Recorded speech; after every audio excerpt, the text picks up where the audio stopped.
Out of nowhere, question of the week goes to all three of my guys. We just watched the Royal Rumble. We're going to get into it. But I want to ask the three of you, what number would you prefer to come out on during the Royal Rumble? You want my honest answer? I'll give you my honest answer. I always want your honesty. I want to come out number 31 after the match over. Yeah. He's a 31. I like number 30, and then I like sitting outside the ring and watching the other guys duke it out, and I'll just get in afterwards. Once there's one more guy out, like, I'll get in. Yo, bro, facts. Why hasn't nobody done that? Like, sit number 30, just sit outside, just wait for shit to get crazy. It's not a time limit. You can go in whenever you want. No, the best move is to fake an injury. Fake an injury, go backstage, and then come back when it's all good. Going under the ring has never failed, bro. Never failed. What about you, Ant? What number you want to be? I probably do 15. 15? Yeah, so it's like I'm halfway through. You know what I mean? I can get like a good experience. You're too much of a wrestler. That's too much of a wrestler's answer. I mean, bro. I can work with so many people, bro. There's so many chances to work with guys you'll never be able to work with. I thought you're clearly a babyface. Yeah, bro. He's clearly thinking about his career. Me and Brandon think about glory. I want to work with all these guys. Then again, I'm hoping like Brock Lesnar. If he ever comes out, no. But bro, I mean, he comes out before me, so I don't have to worry about nobody like that. You know. All the big guys, like Braun Breaker. Hopefully, he comes out like 14. Gets eliminated before me. You know, works out like that. Listen, if I won the Royal Rumble, I want to go 1-on-1 with Dom Mysterio. WrestleMania. I mean, I'm pretty good. That's the thing. Me and Dom will be hanging outside the ring together, waiting for the shit to end. Just waiting. All right, so we got 231s, a 15. Personally, I think I'd be like, I don't know what number I would like, but I would like a Santino Marella treatment. Yeah, I just want to go out there, get my paycheck, and come, just go right back. Oh, you want the easy money, bro? Yeah, put my back in. Yeah. No.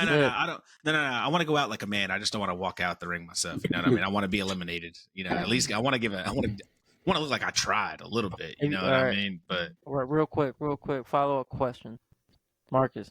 If you have to pick one wrestler to get eliminated from, who you picking? Be like, go ahead. Gunther. Oh, that's not bad. That's gonna hurt. You can't go wrong. You be like, yo, I gotta live in by Gunther, bro. That's gonna hurt. You should have just John Cena. He would have took care of you.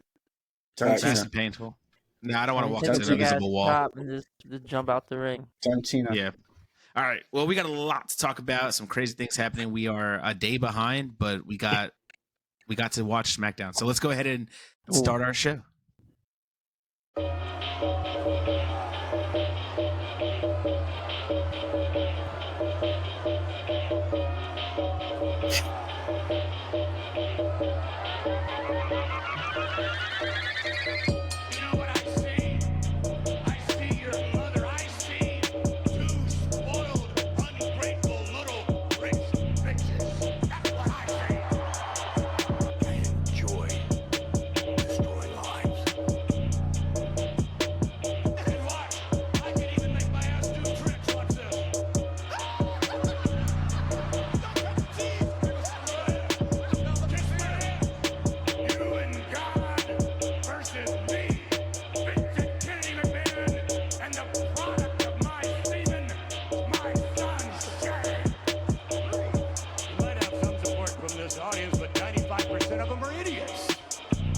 Testicles are the size of grapefruits. Whoa!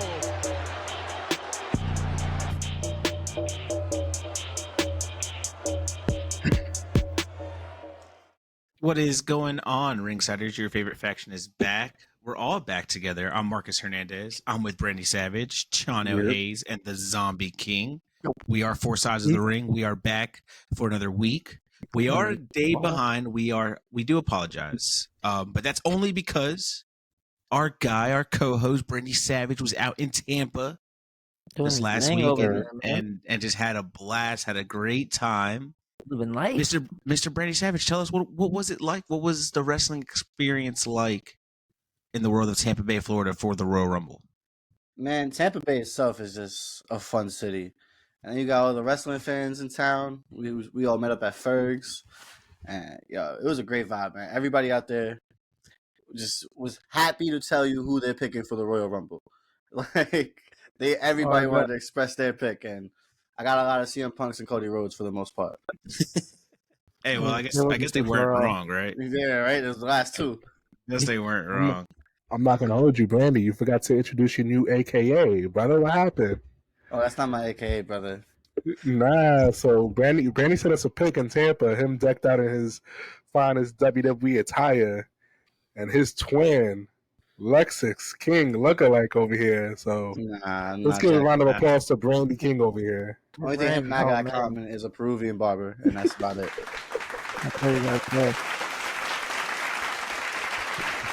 He stole the blonde streaks from me and Seth. No, I'm glad you're back, brother. Glad you're back. Yeah, glad to be back. Was the environment better than Backlash? I mean, like absolutely not. Man, I'm just asking. There were palm trees, but it just wasn't. It wasn't the same. There were palm trees. There were palm trees, but well, you were at the Royal Rumble. You did get to go to the event. How was that? Tell us all about it. We want to know. Nah, I mean, it was definitely quite the event. Like I never counting down to 10s 60 something times. That's something I had to experience. I'm glad I did, but I'm not gonna lie, it was hard to get a good sight in that building. But once I finally did, the show was crisp. And I got the best match in the house, guys. You already know. I don't even care about the two Rumbles. I got to see Roman defend his belt. What's a better gift than that? That's very true. I do have a question. So as you was in Tampa for the Women's Rumble, I heard there was a lot of no reactions to the women coming out because all of the women's music sound kind of similar in a sense. So since you was there live, how did it sound for you when the women came out who didn't have extremely noticeable theme songs? So I think the issue that was actually faced for the building itself was when you looked up when someone came out, there's the big screen. The screen itself would be the Jumbotron would be flames or something that would never say a name. It rarely said a name. You would have to break your neck and look to the screen behind you to catch either the name or the face of the person that's coming out.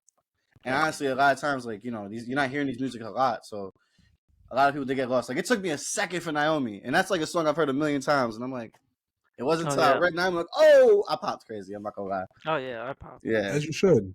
You should always feel the glow because. But it didn't feel like the second person to come out. Even then, you're still like, who is that? Right. Because they did the whole blackout, and then it was boom. Right. Now I know. I know you're a big fan of WWE, and I know you're a fan of AEW, somewhat of a fan of AEW. Were you surprised when you saw women like Jordynne Grace come out? Did you kind of know who they were, or were you like, who the hell is this? So I mean, it's when you're there live, you don't have Michael Cole in there, and they're telling you any little backstory you need to, you know what I mean? So, right. But once the Naomi and her came face to face, you kind of had an idea, knowing that Naomi's from TNA, that she's most likely from TNA as well. And then after the match, I kind of learned that's the woman who beat Naomi for the belt and so on. So, well, let's talk about it. They kicked off the Royal Rumble with the Women's Royal Rumble match, started off the show, and it was actually really good. It was a really good Rumble match, if you ask me. I thought the woman showcasing was fantastic. Fantastic. Who'd you pop for? Who'd you fellas pop for when you saw them come out? I popped for Naomi. I popped for the TNA Women's Champion only because that's second time a TNA champion came out. Mickie James was the first one. 3 times? Mm-hmm. Well, I mean, if you count Jordan, now it's 3. Yep. True. So I think the one I popped for the most was probably Jade. Oh yeah. I'm not gonna lie. I mean, because ultimately, outside of Jordynne Grace, there was really no surprises at all this Rumble. You know what I mean? Yeah. It was I was more impressed by performances by wrestlers. I was really impressed by Tiffany Stratton lasting as long as she did. Yeah. Naomi balling out of her first match back. Obviously, you got your big 4 over there.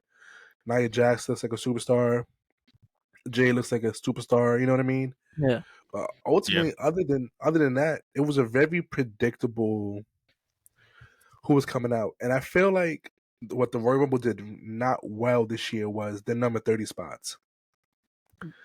Because you have all these individuals. Liv. Yeah, it's a great Morgan spot. That's a great spot. Liv is a great spot. You know what I mean? If you did not have the rumors of Mercedes, it didn't matter who was coming out. It would have ultimately it's a letdown at number 30. You know what I mean? Yeah.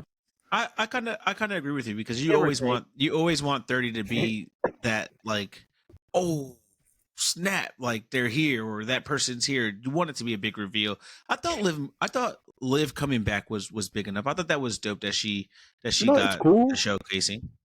No, it's definitely cool. Don't get me wrong, I don't want to take nothing away from Spliff Morgan, but at the same time, too soon. At the same time, I kind of wanted something.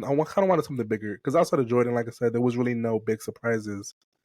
Yeah. No, I mean, I always said it from the get-go. This woman Rumble is going to be for Jade. This is going to be Jade debut, Jade showcase, because this is all we're talking about, even though Bayley did win the Royal Rumble. I do say this. I feel like Jade should have been number 30. If you knew Mercedes wasn't going to come back, had a bigger pop. Jade at 30 would have had a bigger pop because it's like, isn't she? When is she going to be ready? If it's not at the Rumble, you know what I mean? Yeah. This way, it's a bigger build-up. I still think the women's match was better than the men's. I'm a known Cody rotator. I stopped hating on Drew. I'm one of the guys. But, I like the women's match better than the men's. So, I mean, here's what I have to say about towards the end, I think towards the end was a lot better.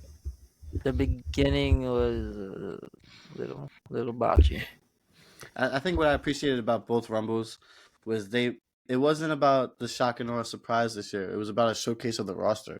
And I think they did an excellent job of showcasing both the women's and the men's roster. Agreed. Bayley took the dub in the women's Royal Rumble.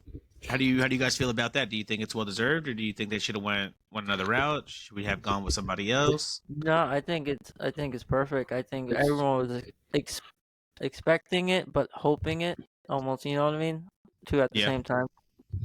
I think I liked it. I like where they're going with it. And real quick, Bayley also said during the press conference they did.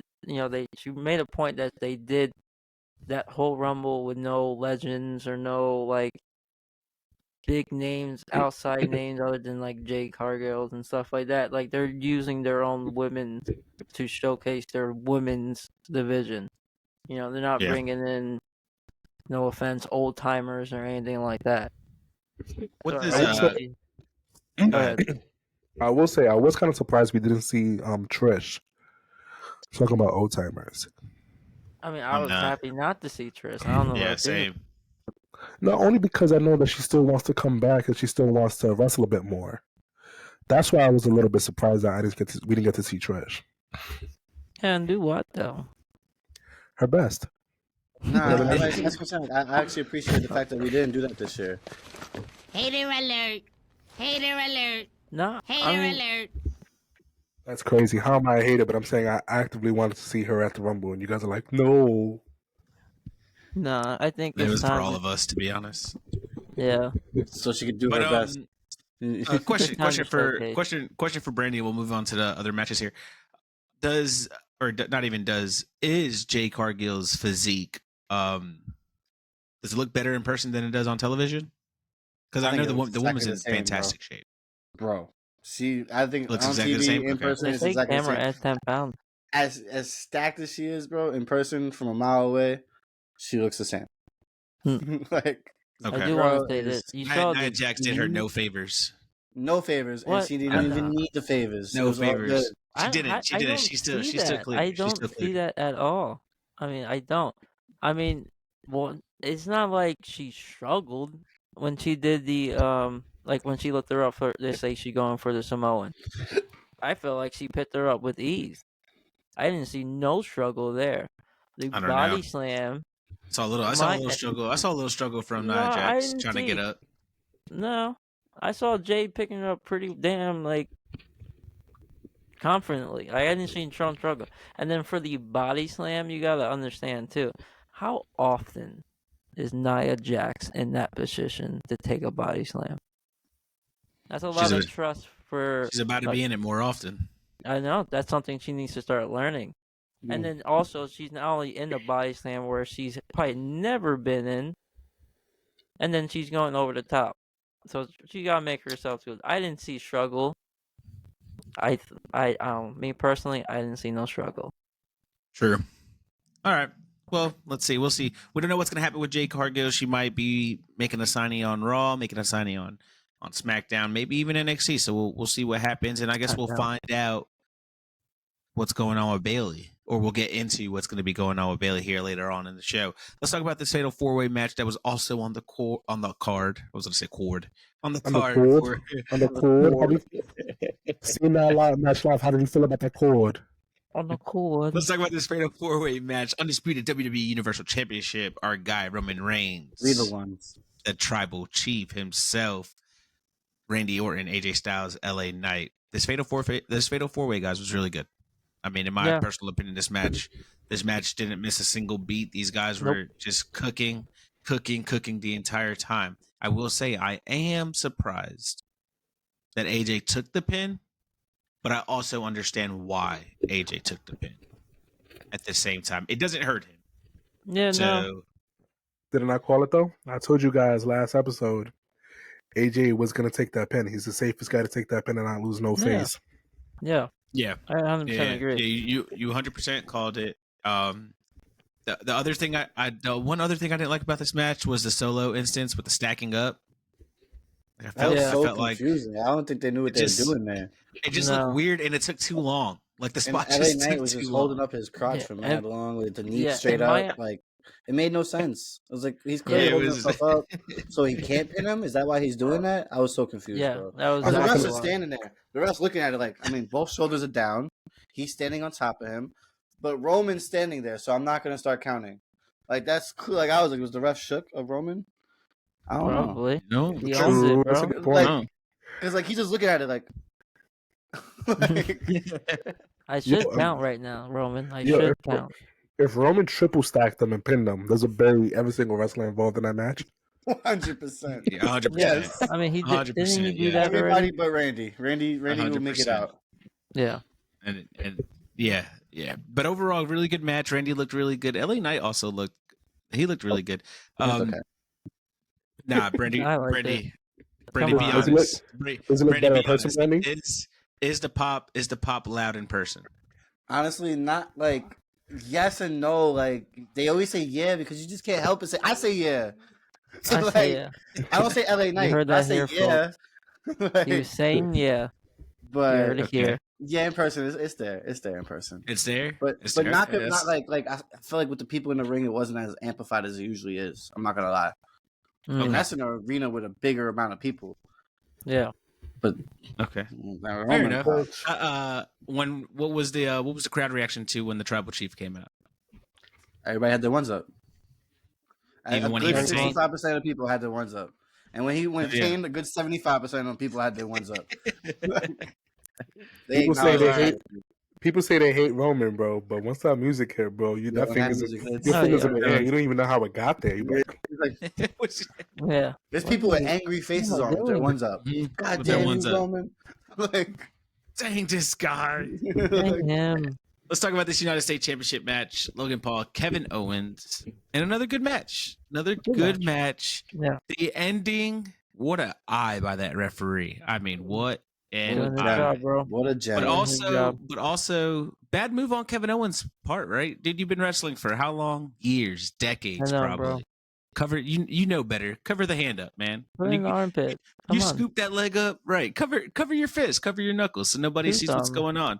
But shout out to that referee for just keeping pinpoint accuracy on Kevin Owens' hands. The camera angle was great, but overall the match was still good. Good way to keep the title on Logan, but also a good way to protect Kevin Owens. It was physical. What was really physical? What's the Logan Paul heat like in person, Brandy? Honestly, it's not as bad as you would think. No? Were you cheering? Nah, I wasn't cheering. I'm not gonna lie. I was getting food. I came back for the end of the match, seen the brass knuckles. I was a little upset by it. Okay. Because I was like, yeah, Kevin Owens gonna win, and then he didn't. You know, Brass wants to be a sniper with that vision. That's what I'm telling you. Yeah, he matched earlier later on SmackDown. They say he caught the foot on the rope. Like, nope. I'm like, this ref don't miss a thing. He doesn't miss a thing. Like, he knows what's up. He knows what's up. He knows all the tricks in the books. But yeah, Logan Paul takes the dub. I guess he retains his title with the brass knuckle moves. Who knows what's going to happen here? Do we think the title run for Kevin Owens is over? No, but I think they mesh really well.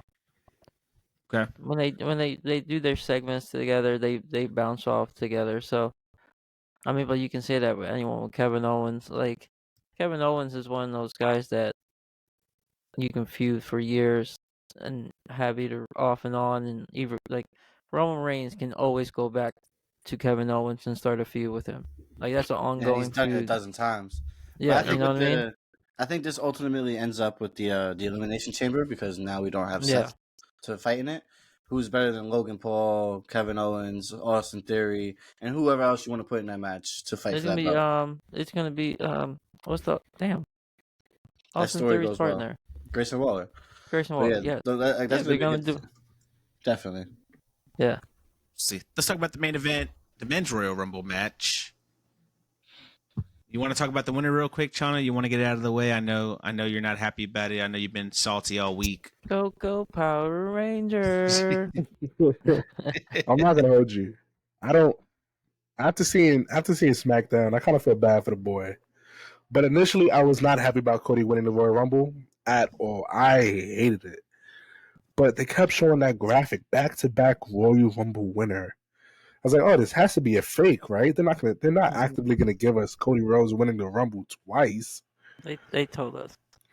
Yeah, they basically told us. Yeah. And we were just acting blind and naive and stupid. You know what I mean? We didn't want to believe it. Well, me and Brandon didn't want to believe it. We were all delulu, that's all. Yeah, all delulu. Punk. The Nile's not just a river in Egypt. All delulu. Go ahead. All delulu, bro. And this was like, when Cody won, I was hot. Then when he pointed to Roman, I was like, damn, this title reign is over. At WrestleMania 40, man, I was like, fudge, man. Yeah. I was like, there's no way you have Cody go face him twice back-to-back against WrestleMania and lose. No way. Not the Red Ranger. Exactly, not especially not the Red Ranger with the dragon armor on. I don't know. Did he upgrade it, bro? Is he like green, white ranger? No, now? bro, he will never be the green and white ranger, bro. Stop it. Cody's a loser. Once he gets that title, you know what I mean? Once he gets that title, he's the green ranger. Roman. Any big surprise in the men's Royal Rumble that you guys saw that were like, oh, okay, no. Showcasing the roster. The only pleasant surprise was Braun. Braun looked good. Braun is the new fit powerhouse. Yeah, Braun, he is the new powerhouse. Star, bro. That man is a stud. But you heard what Shawn Michaels said. Brandy, what's are up? Are the boos real for Dom Dom? Oh yeah, actually, legit, bro. Legit. You weren't piped in? No, they were not piped in, bro. Legit. The man, the music, because his jumbotron says his name. Dom hit, the crowd went boo, and it was just him walking with that slow walk with the fire boots. Might I add, he was killing those boots. And those boots, Dom is man. the GOAT. Like, I love Dominic. Those boots, dude has aura. Well, that was the 4 matches for the pay-per-view. Overall, how would you guys grade this? What would your thoughts be on the pay-per-view itself? 7.4. For one of their top 4 major PLEs. Underwhelming. Definitely underwhelming, but in the same breath, I don't want to say it's underwhelming because I do appreciate the showcasing of the roster. Like, it didn't have like put it like this: me and Jacob were sitting there at the end of the Rumble, where Cody's sitting there pointing at the fucking WrestleMania sign. We're like, The Rock's coming, and The Rock never came. So underwhelming because of that. But you have to understand, seeing that live and seeing on TV is 2 different experiences. When you're there live, you get caught up in the moment, you get invested into it because you're there and you're living it there with them. You know what I mean? Emotional. Like we're home watching the TV, like look at these losers trying to eliminate themselves. You know what I mean? But at the same time, it was extremely underwhelming. There wasn't no surprises. It was I think it was a better showcase for the women's roster, for the women's talent than it was for the men's. 100%. I mean, I feel like we saw the final 6, not even the final 4, the final 6 of the men. You saw that like a mile away. You know what I mean? It was predictable. It was predictable. The Cody CM Punk spot being the last 2 was cool. I thought Punk was gonna take it until he started grabbing at that arm, because I feel like it's safer to have CM Punk winning the Rumble than putting him at risk at the Elimination Chamber. You know what I mean? I feel like that was just a safer option for me exploring his history, but it didn't matter anyway because the man's got hurt. Did Drew McIntyre, and Drew McIntyre is hilarious. Or did he? He's a real heel now, so I like him. He's an asshole. Oh yeah.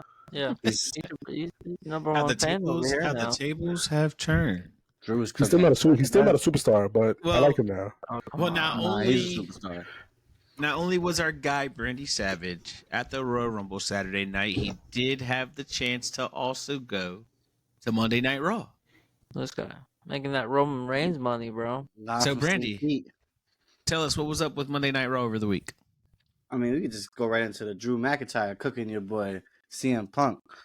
Man, he said, I could not sleep the night after the Rumble, but once I heard you got hurt, I slept like a baby. Yo, honestly, the crowd was like booing Drew when he came out, but by the end of it, they were like, damn, Drew got it. You the man. Like, everybody was kind of like cheering for him. He was cooking. But after that, we had the tag team championship match, which is actually a pretty good match, but I think what everybody wants to talk about is the Judgment Day being the ever-dating lights out of R-Truth and The Miz. That was real unfortunate. Yeah. It kind of was really sad. He did his crypto. Unfortunate. You don't see the writing on the wall? No, it was unfortunate. Whatever writing's on the wall, it still broke my heart. No, I'm not talking about them. Well, them jumping him was on the wall, but you don't see the writing on the wall with Judgment Day losing the straps to The Miz and R-Truth. I just hope. I mean, it's on the wall. It's very obvious. I just like. Is that going to be Mania? Yes, better not be Mania. Like, bro, that's going to be Mania, bro. I don't want that. It's going to be depressing. It's going to be depressing. Are you saying they lose to Miz and R-Truth? Yes, 1,000%. And then that makes Damian Priest cashes in so they can win it back. No, I hope not. That's terrible. That's how that wall is sounding right now. You know what I mean? Because it sounds like they don't got nothing for Damian Priest. Nothing, bro. You know what's mad funny? Every single time I talk to Brandon on the phone, regardless, I always make it an effort to say that Damian Priest winning the Money in the Bank was pointless, and he always fights me on it. So I hope he cashes in his Money in the Bank to win back the tag team titles. So I can stick at him and be like, "You see, it was fucking pointless." It's not my fault or his fault that Seth wants to get hurt, bro. It could cause in the same problem that Austin Theory had last year, where the only person to cash in now is Roman, and you're not going to cash in on Roman because you just can't do that. I feel bad. Why you can't do that? You can't fight through 3 Samoans and Paul Heyman, bro. It's just not possible. I would not recommend it to anybody. Yeah. What else we got? What else we got for Raw? Well, Cody Rhodes came out, cut a passionate promo. Then Seth Rollins came out and cut a convincing promo. Were you guys convinced? I was convinced. No. You weren't convinced on the work? No. I'm not gonna lie. Something doesn't sit right with me with the champion coming out asking somebody like, "Yeah, come fight me, bro.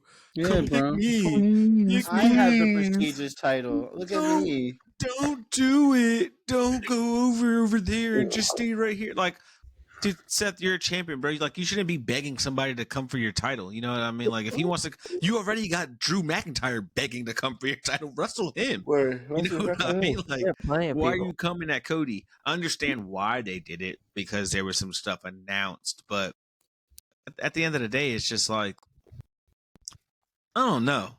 To me, it was like weird. It was weird that the champion was asking for somebody to be his opponent. Not even asking, really begging. Here's the thing, though, bro. Here's the thing.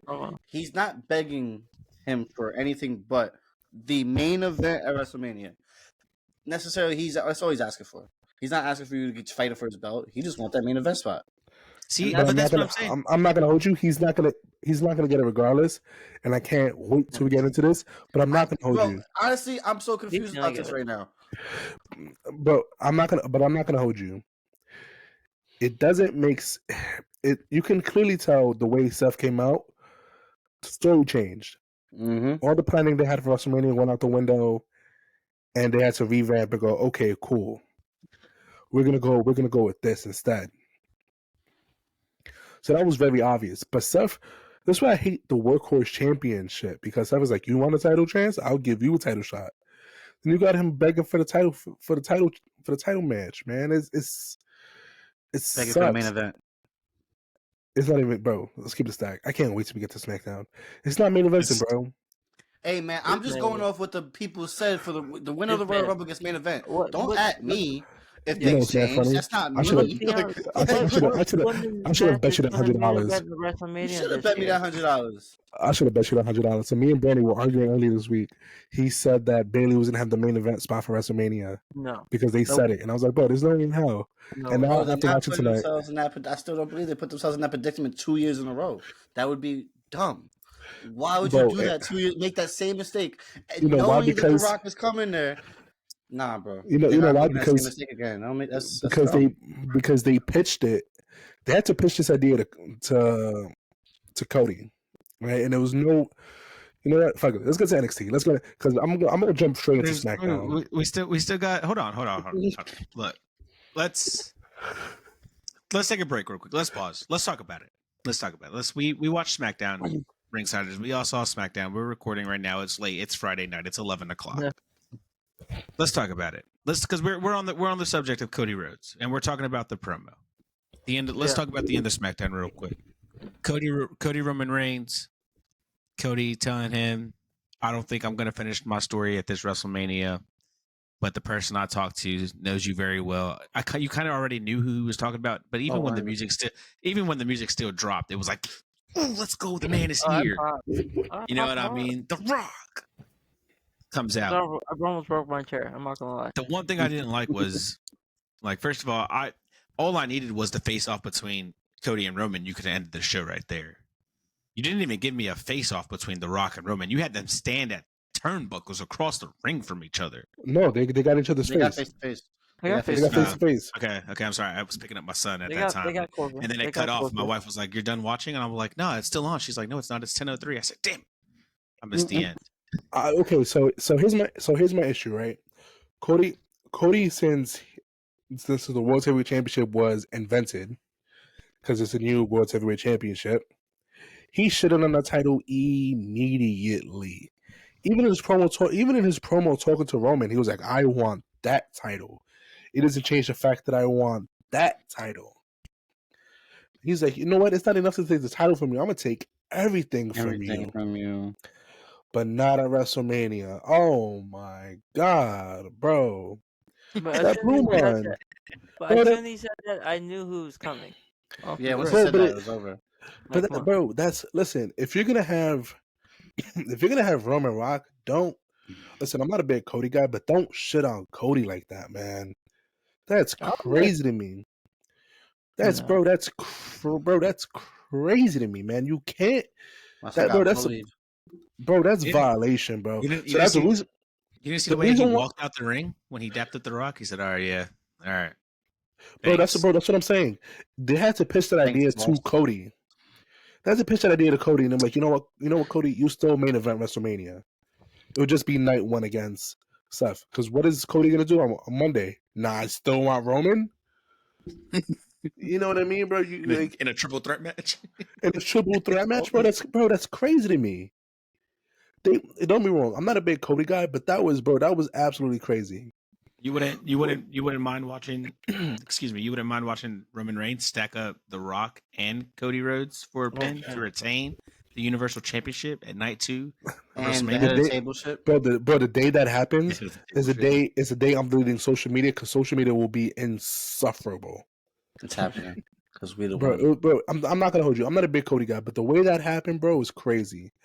Absolutely crazy. It's crazy for two reasons. Now we know both our world title matches at Mania, potentially, right? Seth, Cody, Roman Rock. So the Elimination Chamber, you're not even having an Elimination Chamber match anymore in Perth, because you already know what the matchup is, unless you're giving Seth a triple threat match so you protect Seth from not being pinned. I mean, they can still have matches. All that can still No, change. you can still have a match, but you're gonna have a number one contenders match. Who faces Seth at WrestleMania? You already know who faces Seth at WrestleMania. Seth is not in no long-standing feuds. He usually, when the Royal Rumble winner enters a triple threat match, it's because there's a long-standing feud. I'm not gonna lie to you. Seth packed Drew up at day one. He packed him up, bro. I think you have enough stars. You have Logan, you have Gunther, you have enough to run an elimination chamber. Allegedly, Gunther's not going to be at Perth. Allegedly, I hope that's wrong because if he's not there, that's gonna be a little hard. Because it looks like Roman's not going to show up. You know what I mean? So, bro, like, what are we realistically? What are we doing right now? At this point, at the moment Seth, you'll have the tag team titles at Perth. You'll have Rhea at Perth. Maybe the United States Championship at Perth. I don't even know if they're gonna have the tag team titles, just because I feel like they're trying to keep them away from Rhea. No, they are. They got a whole tournament for right now, Pete Dunne and Tyler Bate, they're gonna face the Raw winners. Yeah, it was a qualifying match. So it's like, you know what I mean? It's like, bro, you don't have neither world title on. Gunther's not gonna be on, who's arguably your third world champion. You know what I mean? Logan Paul, don't get me wrong, he's good. And I'm not gonna lie, Rhea has the main event, but who is Rhea facing? Nia Jax. Nia Jax? Nia Jax? She could? She's facing Nia Jax. This is what this whole build-up's for. That's why Rhea's babyface right now, is because she's home. Listen, she could have been a heel, but they still would have cheated her regardless in Aussie. You know what I mean? But they haven't put her with Dominic in 2, 3, 4 weeks. She's a heel now. Judgment Day's doing shit. Rhea's not there. They've been doing this shit strategically. So we spoke about it. We spoke about it last week. Why she wasn't why she hasn't been with Dom last week. Mm-hmm. Mostly because the fans is getting too out of pocket, doing a little too much, getting involved where her day. You can say that's the reason, and you can say what I'm saying is the reason. Realistically, I mean, you can make that the kayfabe reason. No, I don't think it's a kayfabe reason. I think it's a crowd reason. When you look at the crowd, every time Rhea comes out, they cheer, and every time Nia Jax comes out, they boo. And if Dom comes out with Rhea, they're gonna boo the Rhea, and it just doesn't make sense. But there's a whole interview. But this has been going on for over a month now. I think you're partially right, but I think again I'm also right. I think you know what I mean. It also doesn't make sense pushing a heel as a face to keep her as a heel. But it doesn't really matter in the hometown. Judgment Day basically tweeners, so it's her hometown. You just have her be her face for a week. I mean, let's be honest. Are they really heels and faces anymore? They're not. Everybody's a tweener, bro. I mean, if you're still looking into the world of kayfabe, then yes, there are heels and faces. But if you're just watching the sport of wrestling, just to watch the sport of wrestling, then yeah, I guess there isn't heel or faces in the sport. But you still in a sense, you kind of know who's bad and who's good. Mm-hmm. Because it's her hometown, bro. She can still be a heel and still get cheered at home. You know what I mean? It doesn't really matter. I feel like they're just been setting it up for a minute now. I have been saying it for a minute. No, it doesn't. It doesn't necessarily matter. We jumped off the track. We were talking about Cody Roman. All out of nowhere, we're talking about who Rhea Ripley is defending her title at Elimination Chamber. Cody Rhodes. Cody Rhodes. Not finishing the story. Go ahead. But Roman, you heard that Roman was cooking Seth during his promo. Oh yeah, absolutely baking him. Yeah, I mean, took that dog for a walk. Yeah, where was this Roman? Like, I love this Roman when he's like this. Like, he went from my little brother Seth to that guy's an idiot. Like real quick. Yeah, real quick. He's like little brother. He's like my little brother Seth Rollins. No pop. Yeah, no pop. He's like no pop. I was like, no damn. I was like, Jesus. He said, you call yourself a war coach and you walk like this. So The Rock comes out. Realistically, do we put the title on The Rock at Mania? Hell no. I don't care anymore. He is the board of directors. I don't want to see it. I want to see the match. Extend it. I want to see the match. I don't mind seeing The Rock go over, but I don't want to see the title go on The Rock. I feel like that would be like putting the United States title on Rey Mysterio. It makes no sense. They don't need it. It's pointless. We'll see what happens. We'll see what happens this upcoming Raw. I don't know. A lot of things happening. We did have the announcement from CM Punk. sadly or not sadly, depending on how you feel about Mr. Pepsi Phil.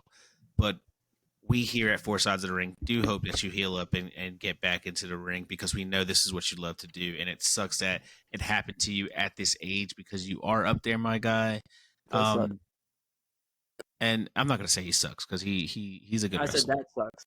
Oh, okay. All right. I don't think he's best in but the world, we hope you get better, CM Punk, and it sucks. It truly does suck, because I think you were also in the midst of writing your story with Seth Rollins, but now sadly you got hurt. We got a shift in the story now. Cody Rhodes is not finishing his story. It looks like. Did he though? He did I don't know. I believed it until he run that little spot with Drew. Then I was like, And apparently he hit it on the injured, or is it like this? Is it really injured, or you just like pull a muscle? You just need a couple of weeks. Like, I don't know.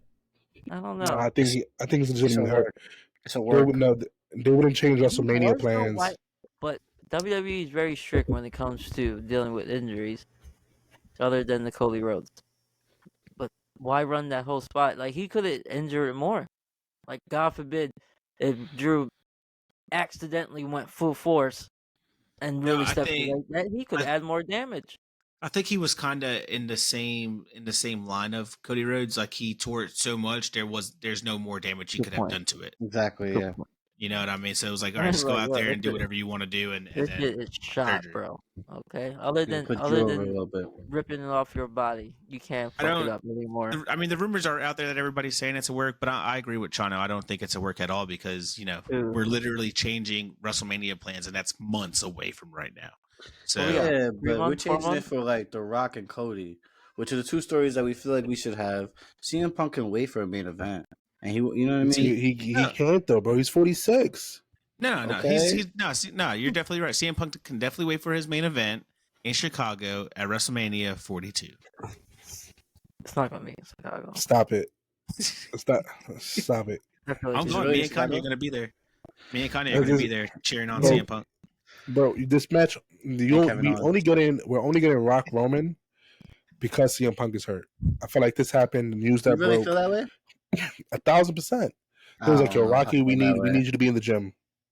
I don't know if because, bro, you wouldn't change. Bro, this is probably the only time you're gonna get Seth walking into WrestleMania as world champion. Maybe, but honest opinion, I don't think. Bro, because the next story that me personally, I don't want to see CM Punk in the title run. And me personally, I don't think CM Punk can keep up with any of the champions right now. Seth or Roman. That's how you get that. My fault. That's how you get a main. You're basically a guaranteed main event match with CM Punk at WrestleMania, facing a champion. You know what I mean? That was the one thing that was denied to him in his earlier run with the E. He was never the main eventer. Even walking into Mania as a champion, he just was never the main eventer. And that was something with 2 nights of WrestleMania that gave him the opportunity to go do so. So if you don't have him facing against a champion at WrestleMania, when is it going to happen? Him being the champion? I think we can all say we don't want him to be the champion as of right now. I feel like the next story after Roman Rock and Roman Cody, it's obviously Roman Seth. We don't know if Drew's leaving. Allegedly, his contract is up at Mania. Too. All depending how these matches end. Listen, honestly, plans change. I think things change after the Rumble. And that's the only reason why we got The Rock. What's next on the docket? Hypothetically, let's say The Rock goes over on Roman. There's no one other than Roman that should take the title off Rock. I'm telling you right now. Roman drops the belt to Rock. Gunther will kill The Rock, bro. He will never make a movie again. I'm not gonna lie to you. I'm not gonna lie to you guys. The moment Roman loses that strap, Roman's going AWOL for like 5 months. Yep, it's gonna be fantastic. I give it more than that. I give it a year. Fantastic. Yeah, 5 months. It's gonna be horrible. Smackdown. It's gonna be fantastic with Roman being away, because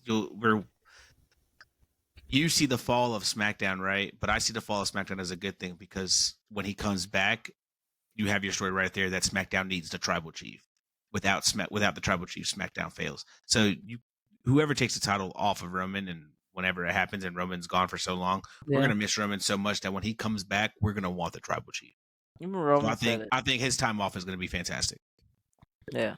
Everyone said, "Oh, they want the title off me. They want it off me." Until it's off me, and then you're gonna realize.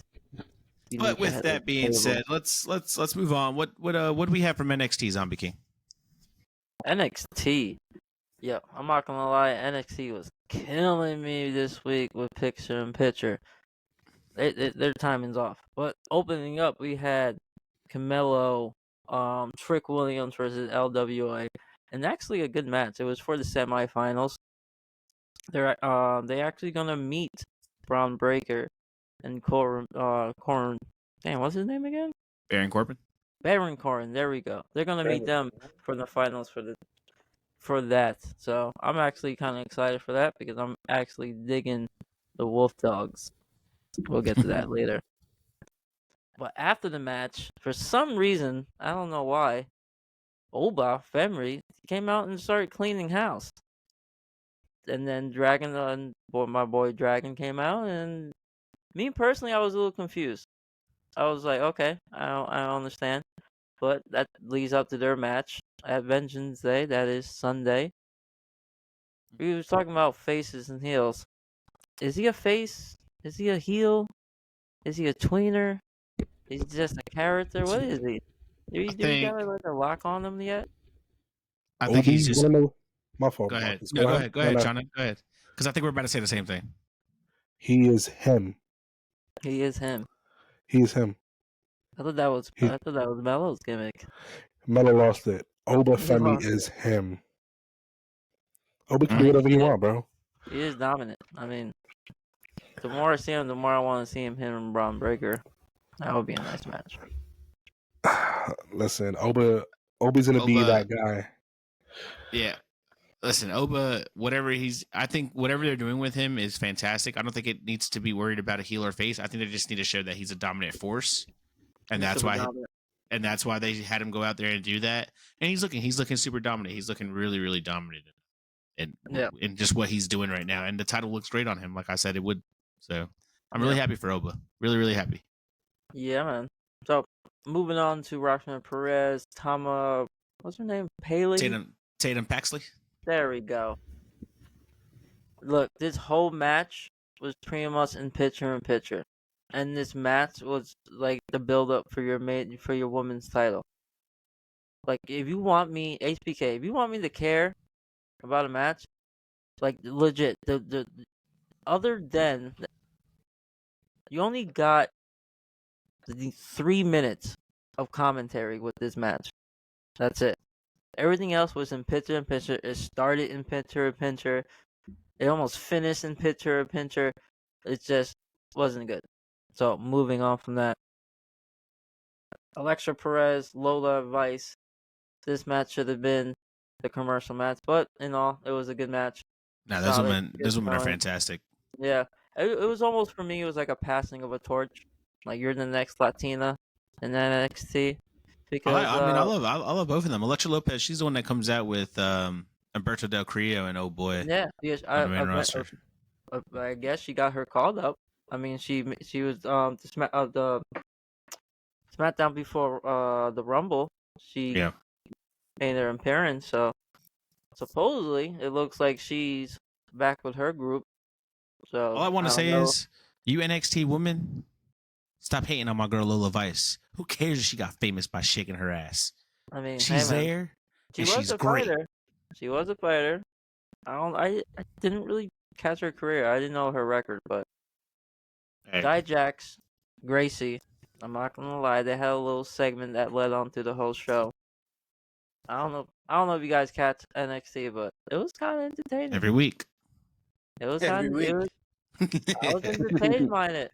I was entertained. I'm actually kind of gonna watch their match this Sunday of Vengeance. No, I always watch the pay-per-views because they be putting on. I didn't like how the stipulation came for the match for Sunday. Like I just thought it was.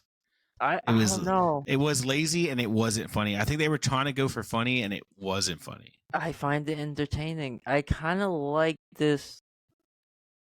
It's like this. I don't know. Kind of explain Joey Gacy's gimmick right now, but this I don't know. To me, it was entertaining. I don't know. He's a lunatic. It was like a scene out of like Daredevil. You guys ever watched Daredevil? Kind of looks like the lawyer, but anyway, not too far off. I was gonna say, anyway, Lexus King. Delulu. Lexus King. This guy. I just realized who you're talking about. I'm dead. Yeah. Right? Tell me. The kid from Freak the Mighty. Yeah. But anyway, Lexus King, Holland, an okay match.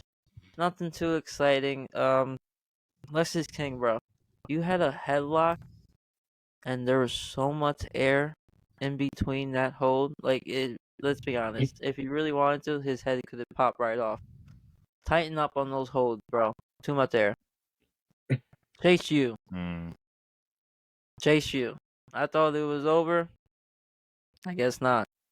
It's not. I guess Homegirl came up with an idea for the calendar. Now I ask you guys. You getting the calendar? Am I going to see the calendar in someone's background? Who's getting it? Who's getting it? Raise a hand. Pull up the ones. I am a married man. I do not know what you think I am doing with that poster in my crib. Come on, bro. You gotta support Chase U, bro. Keep him in business. I'm gonna buy that calendar and I'm gonna just go like this with it. Keep him in business. No? I'm gonna throw the Chase U. Hey, that's crazy, man. I'm not gonna lie. I thought that was great. Now that was entertaining. My man's is really out here apologizing to the WWE universe like they really care about Chase U because no one did. I don't even think the guys in the ring care about Chase U. But it's great. You know, he's like really sad that he's done with it, and then the girls is like, "No, we got it. We know how we're gonna save this university." And I think the calendar thing is funny, and I think it's fantastic that it's going up in stores. I think that's crazy. Yeah. So whatever. Who knows? Who knows what we get? Speaking about crazy, let's talk about these wolf dogs, man. Baron Corbin, Braun Breaker had a little segment. I just like when they do their segments. They mesh so well. But real quick, if Braun Breaker makes it and he signs, do Baron Corbin go with him and they run a tag, or Baron Corbin goes by himself and try to find himself by himself? Yeah, I think Baron Corbin stays on NXT. I don't know. I wouldn't mind him going with. I like them. I like them together. They mesh very well, and they're very. Yeah, I mean it's cool, but I don't want to see. I don't want that for Braun Breaker. I don't want tag team. Do you think that goes up to the main roster? Because I certainly hope not. Not after that Royal Rumble appearance, man. They can go up to the main roster, win the titles, and Braun just snaps and then beats the shit out of. No, I don't want to see that. I don't want to see that because I feel like that's been Baron Corbin's that's been his entire career. Put him in a tag team, watch somebody go up, that guy gets famous, now he goes all the way back down. You know, so I think just let him split it up. He's okay with that. He understands his role. But main event match, not the ending of the show. Noam Dar, Von Wagner for the Harry Potter Cup. Not the Harry Potter Cup, the Heritage Cup. I call it the Harry Potter Cup. It was kind of weird. Like, Wagner kind of lost his cool and wasn't following the rules, and it was weird. Those matches to me, it was weird. Do you guys really enjoy those type of matches? Do you enjoy that?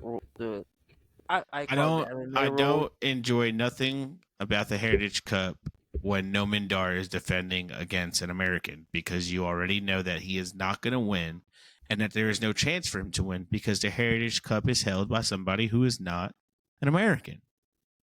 Boom. I never knew that. Good observation there.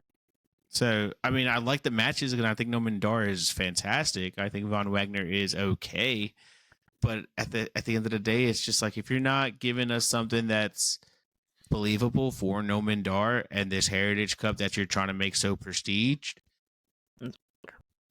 stop putting him against Americans. Start putting him against. You had a whole roster of NXT people. Like, I know what happened. I know what happened to them, but like let's change it up. Let's give me something different. Give me somebody who I feel like could take that away from Noam Dar. Make it more exciting though somehow. I don't know. Make it a title. Just make it a title. A heritage title. Make it something. I don't know. Make it something. The cruiserweight. Bring the cruiserweight title back. I don't know. Something different. I always love the cruiserweight. But before we leave Noam Dar, I just like the way he approaches it. He makes it feels, even though it's a rule, so he kind of gives that MMA feel to it. If you look at it, July, he kind of takes like a lot of Nate Diaz's personality a little bit. But closing NXT, we had a segment, Trick, Dragunov. Decent. You can tell Trick is still trying to get comfortable on the mic. Dragunov is Dragunov. A little something at the end. Braun Breaker, Baron Corbin, jumps Trick, whatever. To me, it was kind of a pointless segment. How do you guys feel about it? I'm not even gonna fake the funk. I took a break from NXT this week. There's way too much wrestling going on. I liked it, but I think this is over, and I don't know. I feel like the interference with the Trick Carmelo story kind of takes away from this Trick Dragunov story, because it's like we're more focused on these two friends who are about to start fighting each other than we are focused on the guy that's actually the number one contender for the title. Who, mind you, we'll go over it, but also, mind you, he's doing a double shift on Sunday. So yeah. And that's another thing that didn't make sense. He was like, "Oh, you knew I was gonna be double booked. How the hell he's gonna know that you was gonna win or go to the finals for this the Dusty Classic?" He ain't. Well, it is all predetermined. The script must have got released.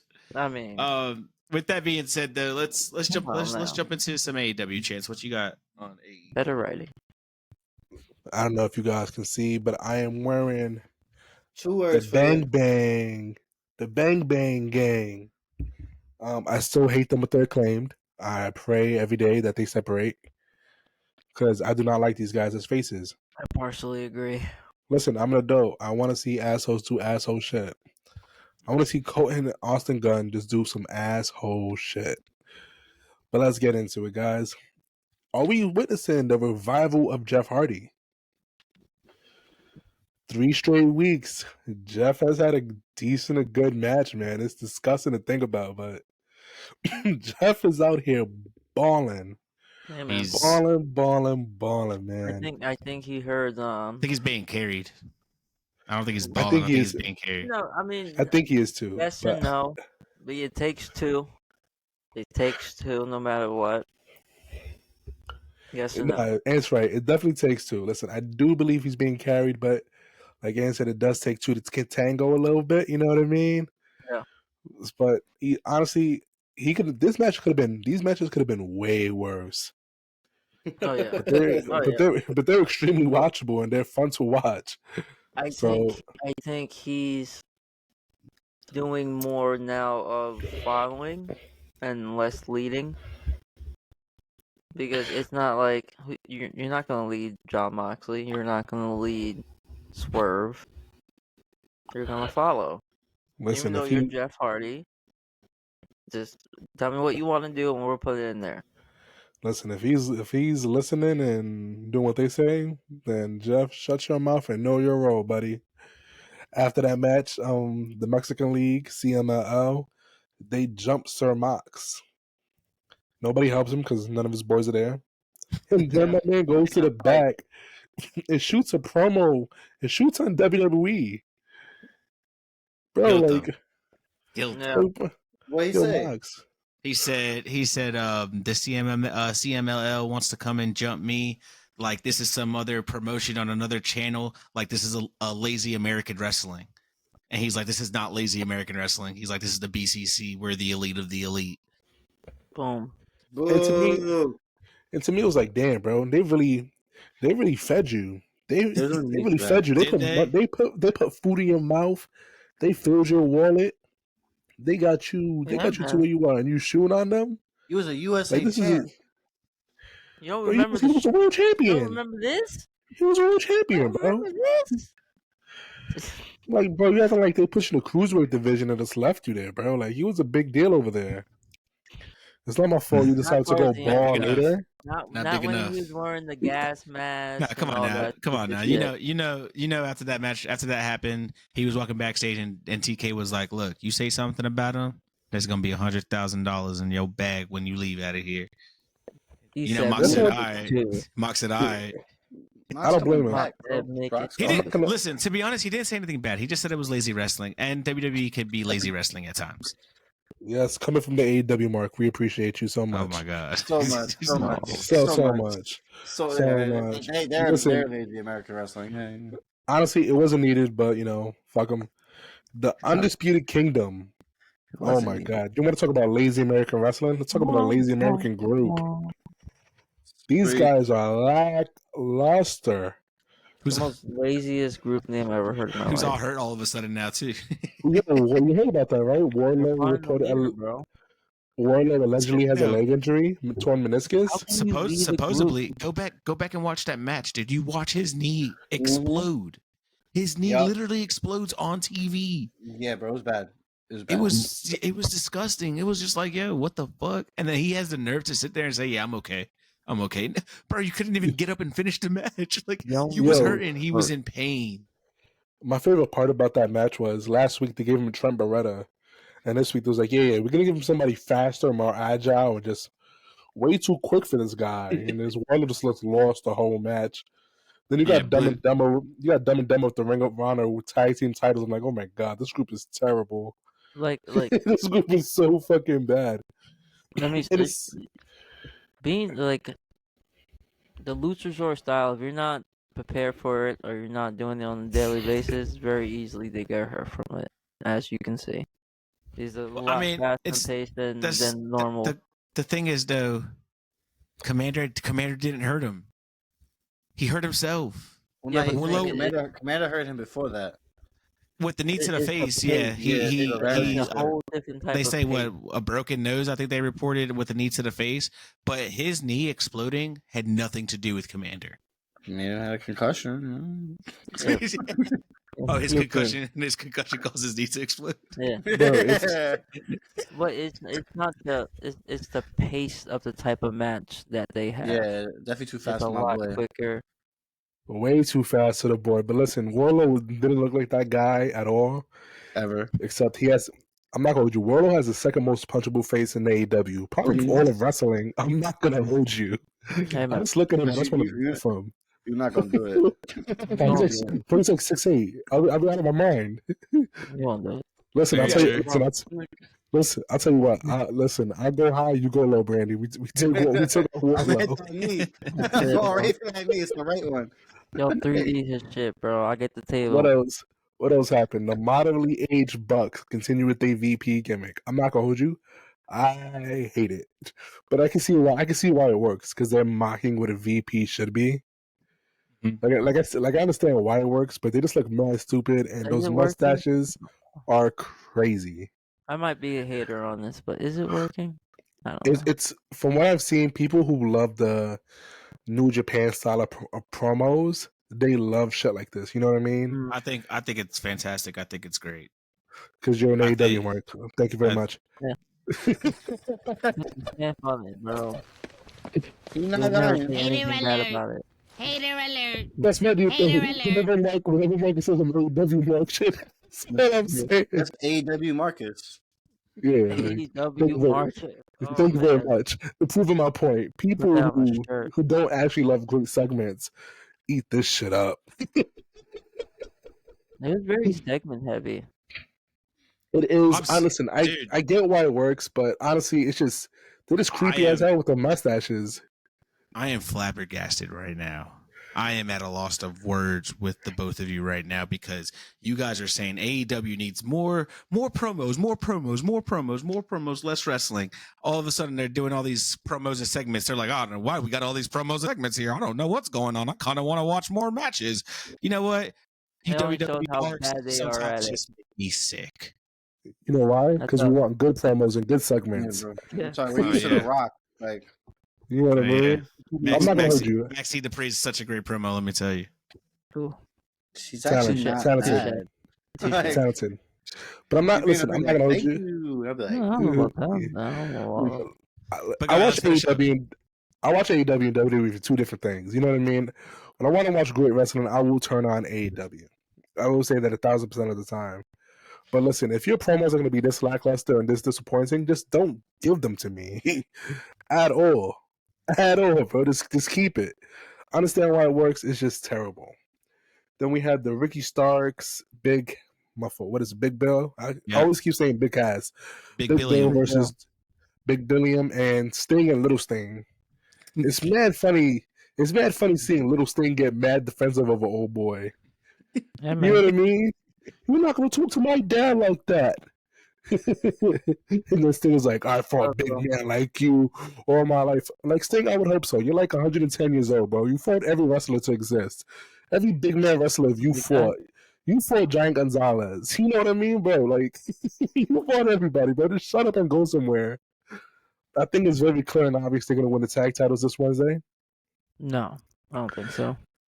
Bro, you think they're going to have Sting lose before his last match, bro? This is crazy. That's the same thing. Bro, they're finding a way to put the straps on the Young Bucks. Right off?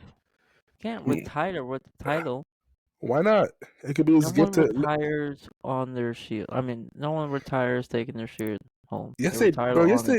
Yes, they do. Trish Stratus retired with her women's championship. It happens all the time.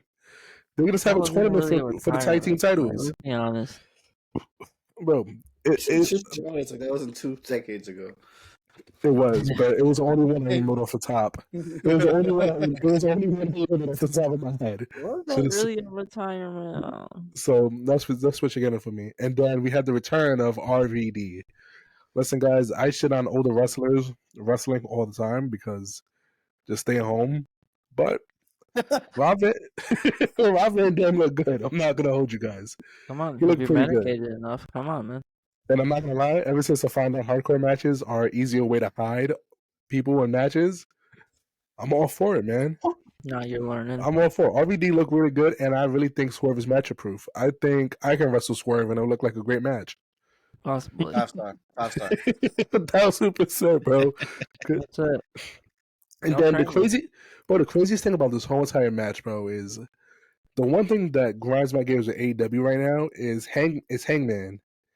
Hangman got put through a car windshield, bro. Got jumped, got his ass beat, and the first thing he did was, I gotta fight somebody. And then he said, I want to go fight for the AEW World Championship, guys. How does that sound? Does that sound great?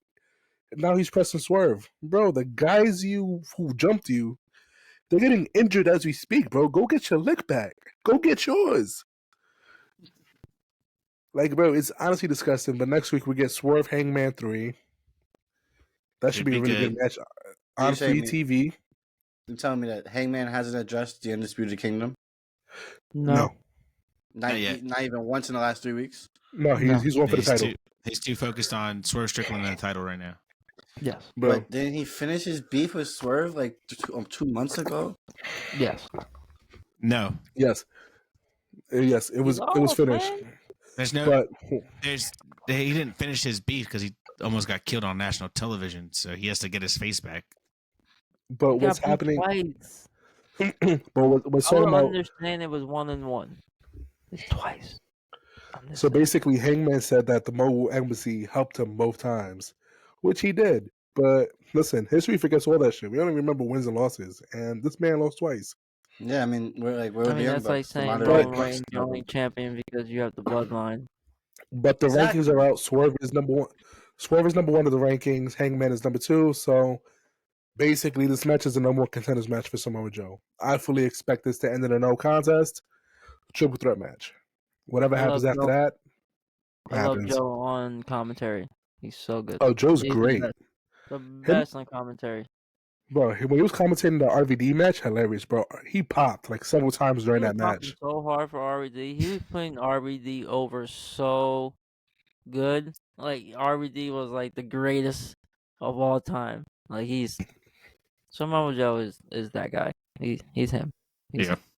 Yeah, but other than that, that's AEW. It wasn't a bad show. It was okay. I found out that John Morrison, now known as Johnny TV, is married to Taya Valkyrie. Yeah. I had no idea about that. Oh, you didn't know that? No, hell no, bro. Huh. Bro, I forgot Johnny They've been married for years, dude. Bro, I forgot that John Morrison was an actual wrestler until I started watching AEW and he popped up mad stiff as Johnny TV.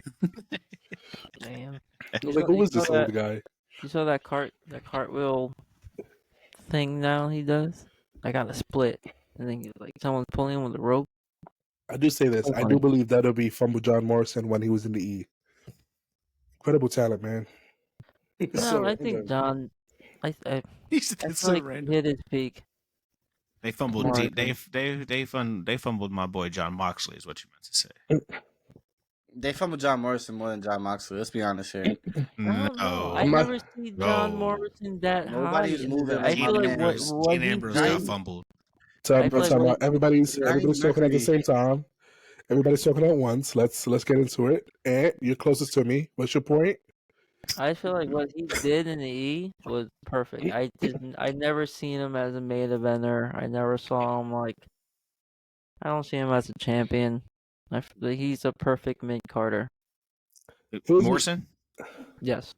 Okay, Brandon, now say your point. Yeah, I mean, obviously, I agree with Anthony, but like, for the sake of argument, no. like, man. Okay, Marcus. No,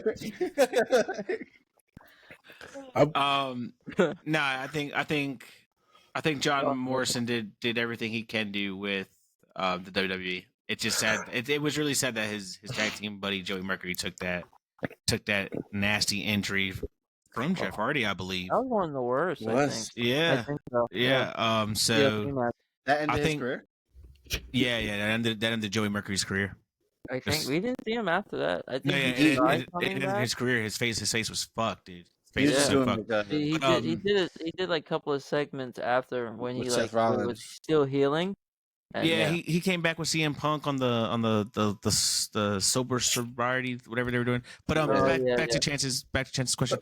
I don't think WWE fumbled John Morrison. I think they used him correctly. I don't think they used him correctly because if you look at most of the wrestlers today's moveset, they're extremely similar to Morrison's. What he was doing. Yeah, he was before his time. You always get somebody like that. Way before his time. Like if you look at all the shit he was doing, what was his finisher? The shooting star press. Bro, phenomenal, bro. My man was super athletic. When he did the split jump up, RVD did it. Bro, he was way before. Yeah, but he was way before his time. Yeah, that's the only thing that sucks. You know, he was just way before his time. You know. Could you imagine a prime John Morrison in AEW today, bro? He'd be killing it. Oh, he'd be killing it. He'd be killing it, bro. It'd be like that. And, you know, it happens. It'd be like that sometimes. Honestly, my fault. It did it, and WWE didn't underutilize John Moxley. John Moxley his destiny was always to be a great AEW wrestler because that gimmick would not work in the WWE. You know what I mean? His character in AEW is, I'm somebody who likes to fight. Here's my gang of guys. They love to fight. We're just fighters. That's not going to work in WWE, but you had that with the Brawling Brutes, and they were booked terribly. They were booked terribly. You're absolutely right. No, they had a good run. Let's jump into some of these hot tags, and then we're going to talk some Vengeance Day, and then we'll get up out of here. A lot of stuff on AEW this week, you guys. Attendance numbers really low. Do you think that's going to be a problem for AEW? Do you think that kills them, or? Yeah, I said this year was going to be a make it or break it year for AEW. And right now, they're not starting off good. Right now, the beginning of the year has not been entertaining. It's been reruns. Like, we're getting Hangman and Swerve again for the third time. We just got that a couple of months ago.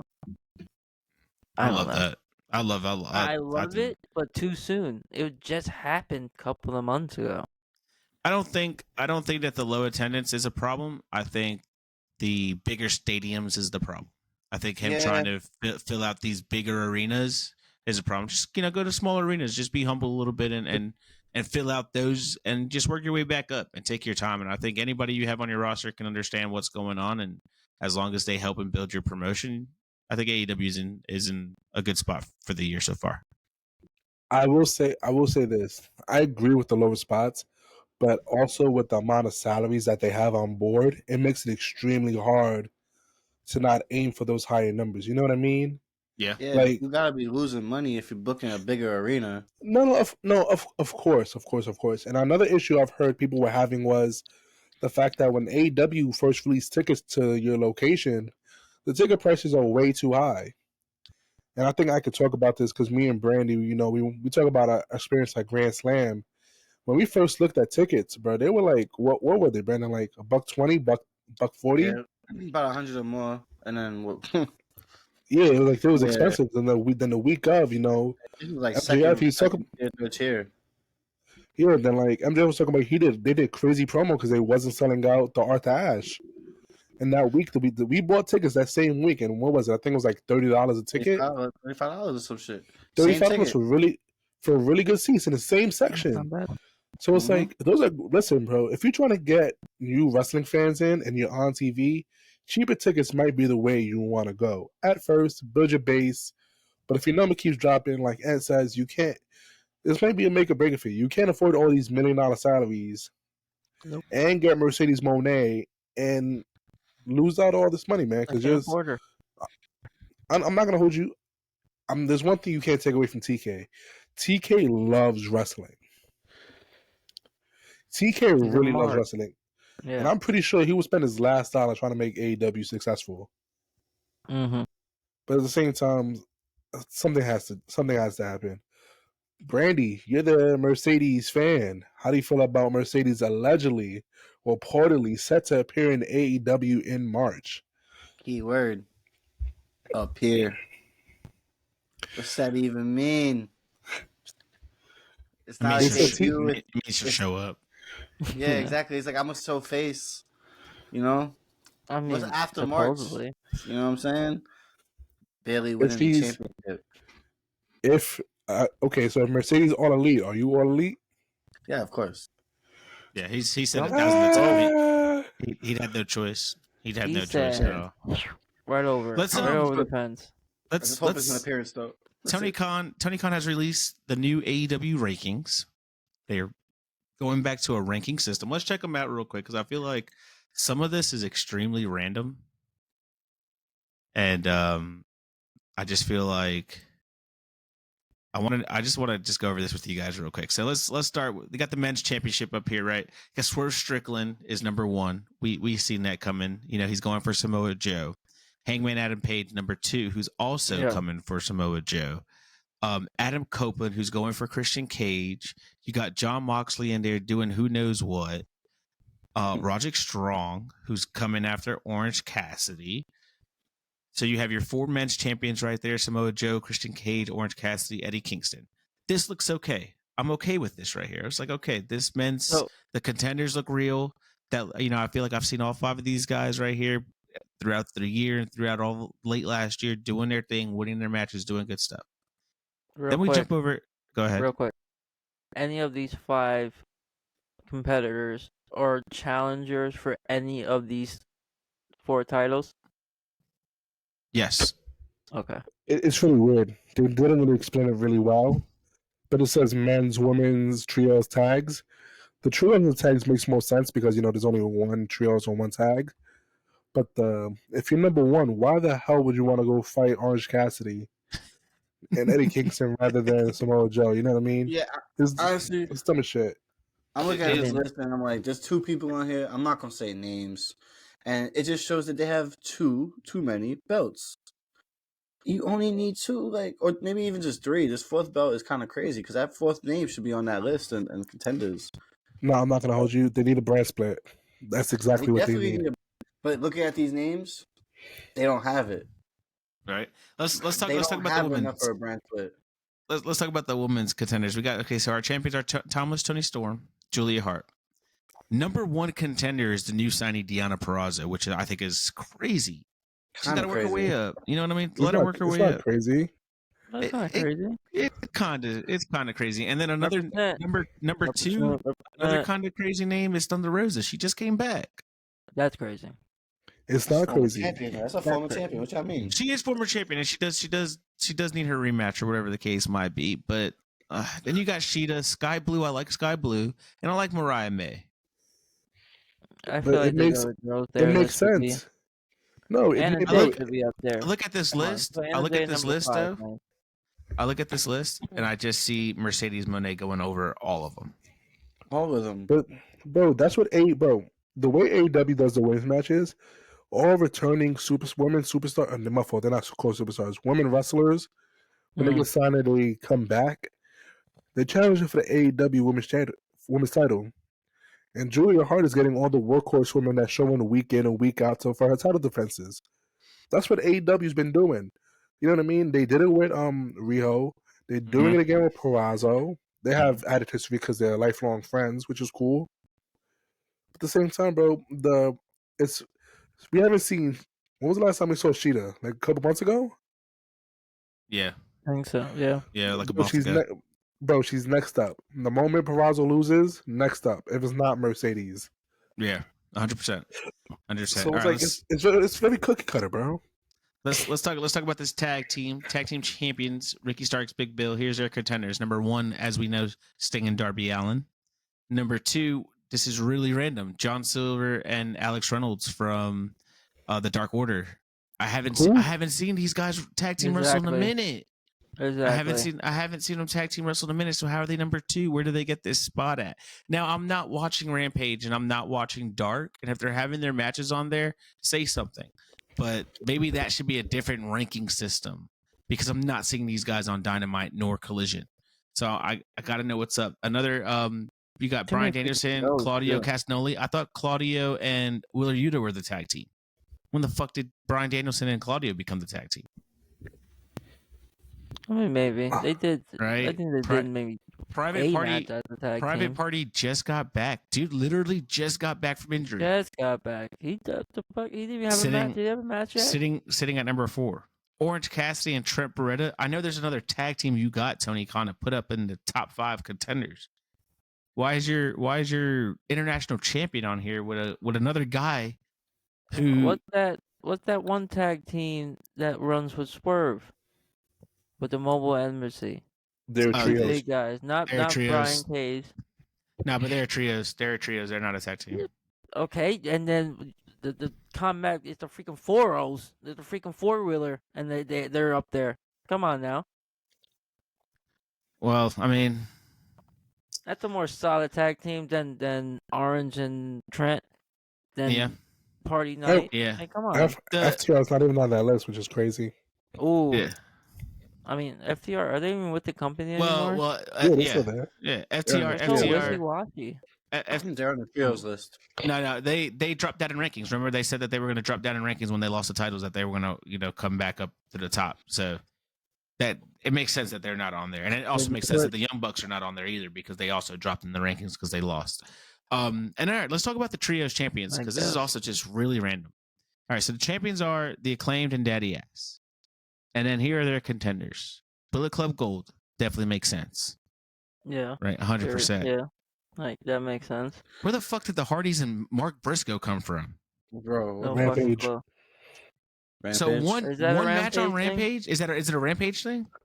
Yeah, they wrestled on Rampage. They were wrestling on Rampage for a while. I gotta brush up on Rampage a little bit to get that. Okay, all right. So then you got the Dark Order in there. The Dark Order, there's like 12 of them. Which is weird. 12 of them. All 12 of them. Yeah. And then you got FTR, Daniel Garcia, and then the House of What? FTR again. They just had a match. It was just a story build up to have this trios. How is that a established team? How do you guys feel about the ranking system for AEW? I think we can all agree they're ass. What? That's what aside from the Bang Bang Gang, but being like outside. That's the only thing that makes sense. There was the Bang Bang Gang. No, Swerve and Hank. No, they got enough for bro. They got mad wrestlers, bro. Yeah, if I was a wrestler and I Bro, was on that list, I'll be offended. Bro, they have mad wrestlers. That's not even including the Bucks, Jericho. Rank those guys. That's a bad look. Bro, the list is imaginary, you bro. have Jericho and Sammy on there. That's a little more believable. Bro, they have so much talent, bro. That list is not a good indicator of what their talent is. And if they got Will coming up, they have Okada maybe coming in. Bro, they have so much talent, bro. The only way they can make this work No, I think Okada is with a brand split. Chano, I had a question for you. What they do? Card blade or juice board? I'm not gonna hold you. Did you see how cut up Card Blade was? Card Blade was looking raggedy. Oh my god! And they flung him too. They was like, "We're done with you." They did. I know. They really did. Yeah. No. I love the fact they're bringing out the juice board because it sucks, man. Juice, listen, brother, get well.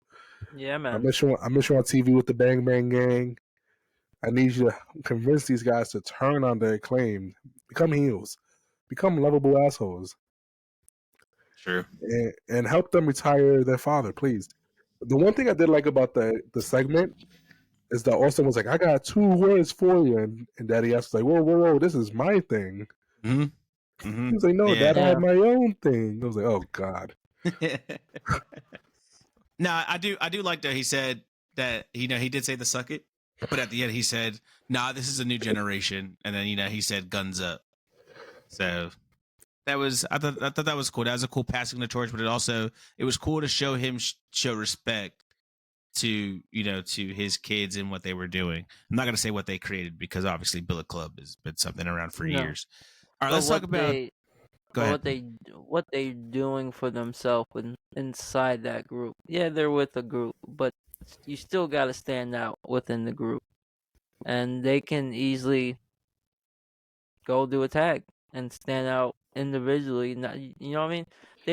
They can stand out as a tag and not have to have that Bullet Club label on them. I feel. Oh yeah, they were doing it before they even went to Bullet now, Club. So before they were finding themselves. Like now, since they did the Bullet Club clone, you can tell they're so comfortable in the ring, on the mic. They're so comfortable in all aspects of wrestling now that they can step away from the Bullet Club and still be at that top. True. Of tag teams. Ass boys. Yeah, man. They are the ass boys. Let's talk about this Vengeance Day card, and then we'll go ahead and get up out of here and allow the Ringsiders to enjoy their weekend. Yeah. We got, I guess, I don't know, it's on the card, so I guess it's going to be a segment, but the 2024 Ladies of Chance U calendar goes on sale. Fellas, are you buying it? What is the proper amount for you to buy it? $3.99. I would buy it to donate to my brothers in Christ, Tino and Jay Wise. There we go. Amen. I don't know. Maybe we'll get one to the giveaway. Mark it down 75%, and I'm probably just gonna buy it just because it's 75%. Mark it down 75%, and I'm there. All right, cool. We got a 6-man tag match. Tony D, Stacks, my girl Adriana Rizzo versus OTM and Jada Parker. Out the mud. Out the mud. Who's taking this, boys? Out the mid. Out the mid is right. Save the family. I don't know. I don't see it. La Familia.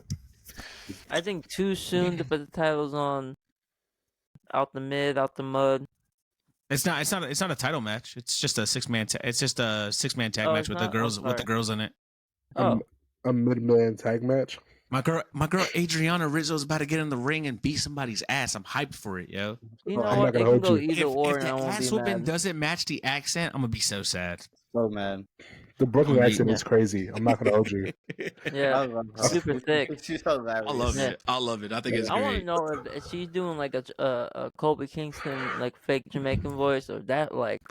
Or if that's her, I'm curious conversation. too. That's her voice. I'm super curious if it's her, but I think it's fantastic. I think it's great. Let's move on to another match. No disqualification match. Dijak versus Joe Gacy.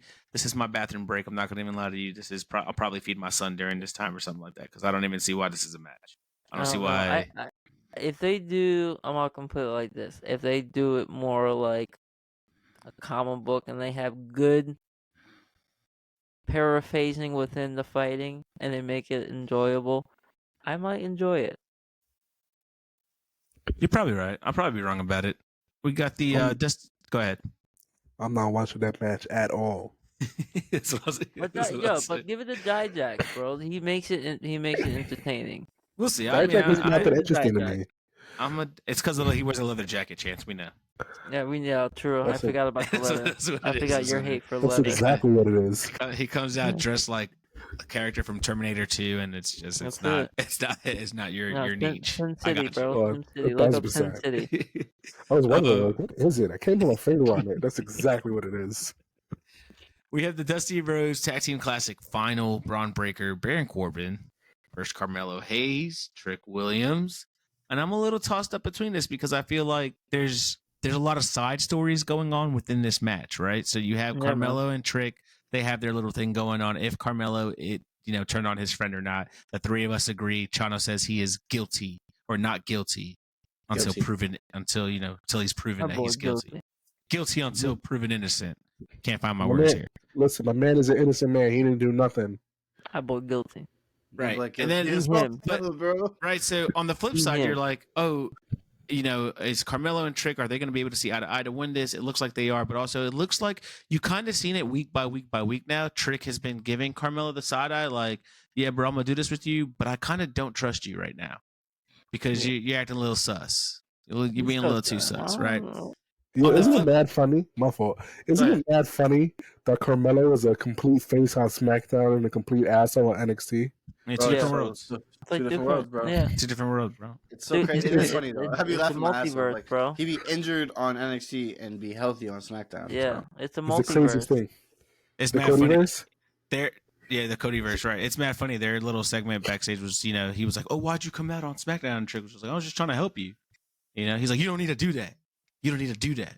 It's like, all right, calm down, Mello. You was getting your ass beat, bro. Your friend came out to help you, dog. Like, it's not even that serious. But on the flip side of this match, right, we have Braun Breaker and Baron Corbin, where it looks like Braun Breaker is getting some main roster attention, trying to get put up to the main roster. So I wonder if that's going to be like Braun won't be all into the match because he's too worried about, getting called up. Wow. So I'm kind of invested into this final. I want to see how it's going to end and who they're going to put on it. But there is an interview with HBK, Shawn Michaels, saying that he is not going to let Braun Breaker go without a fight. He said Braun Breaker needs to pull double duty, and Braun Breaker is going to pull double duty. That seems like a lot of people have been pulling double duty. Yeah. So he may get the call up, but we still may see him in NXT. So with that said, I might go with Braun Breaker and Baron Corbin for winning this. I wouldn't be mad at it. NXT North American Championship match, Obafemi, Dragon Lee. Really, Brandon? Really, Brandon?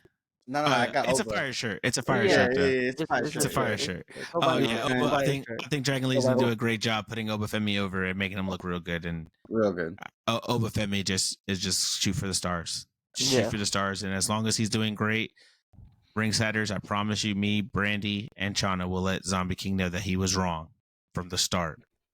Yeah, about Obafemi. Yeah. You guys take words and you mix them up. I never said he was. Whatever you said. Whatever you said. It doesn't matter what you said. We heard what we wanted to hear, and you said he wasn't a star. Yeah, that's a good way to do it. And I heard you say he was a certified scrub. That's what they heard. I heard you say he couldn't lace up your boots. So, sir. Well, maybe. I don't know. He's good at comedy. I don't know what he is for wrestling.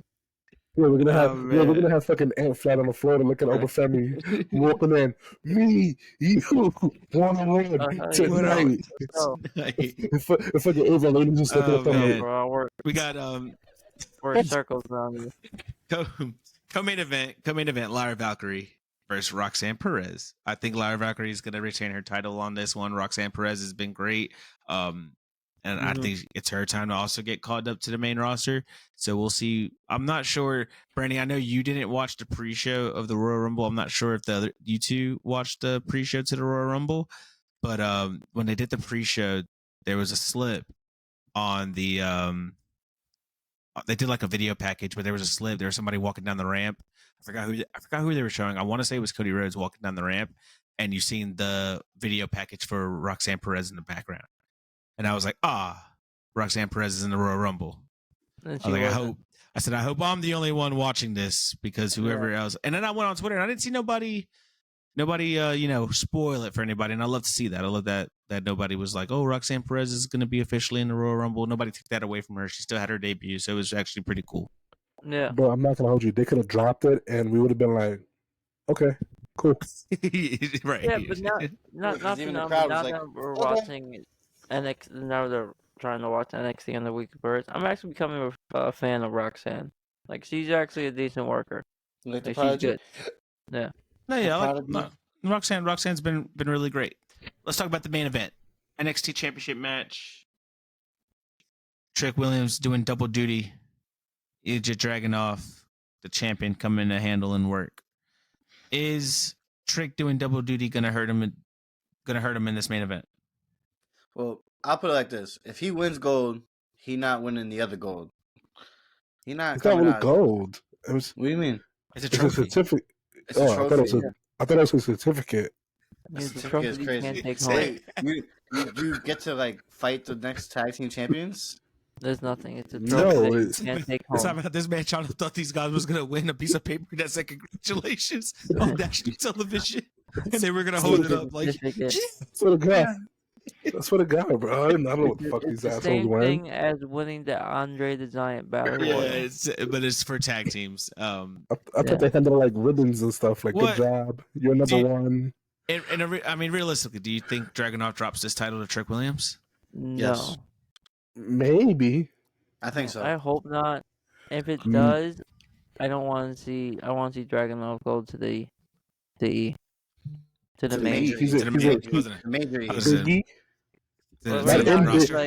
Not in Biggie, but in the Biggie. Yeah, the one that counts. I'll tell you what. Caught you. If Trick Williams does win, congratulations to Trick Williams, because you could already see, like, we've been talking about it for months now. Is Trick ready? And he's getting there. He's getting ready to be the face of NXT, take over and allow Braun Breaker, because we're seeing Braun Breaker getting the attention of getting called up. We see Carmelo getting the attention of getting called up. We see, Dragunov probably is also getting the attention, but they can't show that as much because he's the champion right now. So if he does drop it over to Trick Williams, I think that'd be really cool. I think it'd be really great. And also, I think Dragunov going to main event or main roster would be awesome. And I think we've all said it before, take that title off of Gunther. I mean, every time Ilja and Gunther are across from each other on that squared circle, 5-star banger every time. One thing I want to say about Trick, at the Rumble, Trick Williams at the Rumble and at Monday Night Raw in St. Pete, your man Trick Williams was getting whooped that Trick chance. He wasn't even in the building. And they were whooped that Trick chance both at the Rumble and Monday Night Raw. Your man's is on the rise. Champion inbound. I will say this. I feel like we really know a stand and deliver main event. I feel like after stand and deliver, Melo's gone. So it might be Trick, Melo, NXT Championship, main event, book it. You know what I mean? Loser leaves NXT. No, that would be the stakes, but that would be the that would be the stakes. That'd be implied. Yeah, that'd be implied. Yeah. You know what I mean? It'll be in the outcome, but it won't be like, oh, that's what they were saying. Real quick, you said taking titles off. Braun Breaker obviously is going to the main roster. Haven't made a choice yet. 2 questions: where do we see him going? And if you choose the red side, do we see him a worthy opponent for Gunther? Here's the thing. I don't know if you noticed, but Smackdown has that old school feel to it, where there's a few bona fide stars and a whole bunch of up and comers, like a whole bunch of mid card guys that can hopefully be on the rise as a main eventer. While Raw's just packed out, you know what I mean? Like Raw's just like superstar studded. You're not questioning nobody's potential on that roster because Raw just puts itself in a position to just be stacked every single week. So I like to see Braun on SmackDown, man. Nah, I want to see him on Raw. I feel like he's such a Raw superstar. I feel like SmackDown's actually low-key a little too packed, and Raw is right where like the superstar levels of like the men's roster. It's right at his power rankings where you have. He's already fought Seth Rollins, so you know what I mean. Like, so you got Gunther coming up, you got Shinsuke, you got guys that he could bang with. Whereas SmackDown, they're all up and comers. You don't want to see Braun with the up and comers because we've seen that on NXT. We want to see him with the legends. We want to see him with the veterans. Yes and no, but Raw's more mid card heavyweight than Lost in the Sauce. He can stand out on SmackDown. He could be head and shoulders on SmackDown. You know what I mean? I think he head and shoulders on both. Because you know what SmackDown, you know what WWE does? They'll like culture you from NXT to SmackDown. I can't believe so as soon as your season, Raw is the more mid card one when nobody on SmackDown is competing for the heavyweight championship. I'll say it like this. Nobody's competing for it. I'll say it like this. The guy who's competing for the championship is on Raw. Like you know why? Because SmackDown has always had the feel that it's always been up and comers. Always, bro. I'm just saying. You just said Braun Breaker is a main eventer. Why would you put him somewhere he can't be a main eventer? No, I said I said he can prove himself to be a main eventer more quickly. He can be on head and shoulders above these guys. On Raw, there's a lot more work cut out for him to overcome. You know what I mean? Yeah. It's like Raw's cool. I think Braun would thrive wherever he is. I think it's easier for him to do it on SmackDown. It would be that's why I think it's too easy on SmackDown. Agreed. I think SmackDown is actually the perfect place for him to go. I think United States Championship is the perfect spot for him. I don't think him going to Raw actually does him any favors. Like with him versus Gunther, yeah, of course that'd be a fantastic match. But he's not at that level to take that title from Gunther, if that makes sense. You know what I mean? Like I get what you're saying too, Brandy. You don't want to see him go against these guys that are up and coming. I don't think Grayson Waller and Austin Theory, Kevin Owens, I don't think any of those guys are up and coming. I think they're established guys who made names for themselves in the areas that they are. And I think him coming into a roster like that and just dominating it off rip, just proves to everybody on the roster. But let it, gonna do on SmackDown. I mean, you have Bobby Lashley, you have I don't know. Ross. Like you got some big boys on SmackDown. As much as defeat as I think it is. No, I don't think it's that. I just think that it's a better roster for him. Okay. I got two questions. I think they just have better guys on that roster for Braun Breaker than they do on Raw. 1,000%. I got two questions for you guys, and then we go wherever. Yeah. One, how do we feel about Bayley finally sticking up for herself and choosing EO for WrestleMania? I fucking love it. I think it's perfect. I think, we have rumors of Mercedes, but Mercedes can show up at the WrestleMania. Get to Mercedes again, Jesus! Come on, Bayley. If it's Bayley, it's Mercedes. It goes hand in hand. I'm happy for Bayley. Happy she won. Happy she finally did the turn. So happy for her. But the turn on television looked really bad.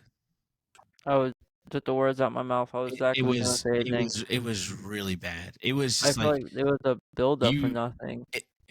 Not nothing. It wasn't even like, oh, she's gonna go against Io. It's kind of like you already saw it. Like she mentioned Rhea, and then she was like, or I could fight another fight, and it was just like, oh, okay, you're about to do this. And then you saw Kyrie and Asuka take that awkward ass step. I mean, the most awkward ass step behind her. I was just like, oh, yeah. Well, you already know what's gonna happen. Did you guys see earlier in the show Io was speaking English, and she was like, we're gonna get her later on in the show. And that if they didn't show that part and just have Bayley speak Japanese, it would have went a little better. I think so too, actually. As soon as you saw that segment, what the hell you think was going to happen? And what the hell you think she was going to pick? And Bayley didn't sell the ass kicking at all. Yeah, no, at all. Like, about that decision, took that segment out, I choose you easy. Better. Yeah, I mean, it was. I felt like I don't know, Chance. I liked it. I liked that she finally turned. I just felt like it could have been done better. Yeah, I think she's gonna be a big face though. She's gonna be a huge face again. I'm so happy for her. Yeah, I love Bayley personally. I'm very happy she won the Rumble. Give me the hugs. Like, did they call her like the role model, Bayley? Give me all the hugs. Was that her gimmick name now? That's her name right now. She's the role model right now. She's the role model right now. I mean, you can go face with that. I wish they would have done, because they leaned into heavy elements of Evolution and Batista. I wish they would have leaned in a little bit heavier with the contract, the 2 WrestleMania contracts, and she would have just like picked up the Smackdown one and signed it. That would have been dope. You know, would have been even more dope if they would have did the segment instead of having Bailey pick, they would have jumped Bailey and Io Sky would have picked for Bailey and be like, "You're wrestling me for WrestleMania." That would have Other been cool. than I'm wrestling you at WrestleMania. No shit. We know at this point. No, True. thank you, Captain Obvious. Well, with that being said, I got one more.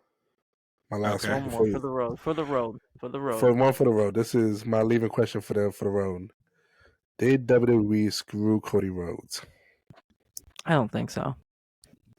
It's a business, baby. You gotta do his best for business. You gotta play with the team. With the team player. Sometimes when you're the quarterback, you gotta pass the ball to the running back and let him make that touchdown. I will say this. Cody Rhodes screwed himself months ago when he decided to shit on his title, and now he's picking it. Yeah, no, Cody Rhodes screwed that shit up.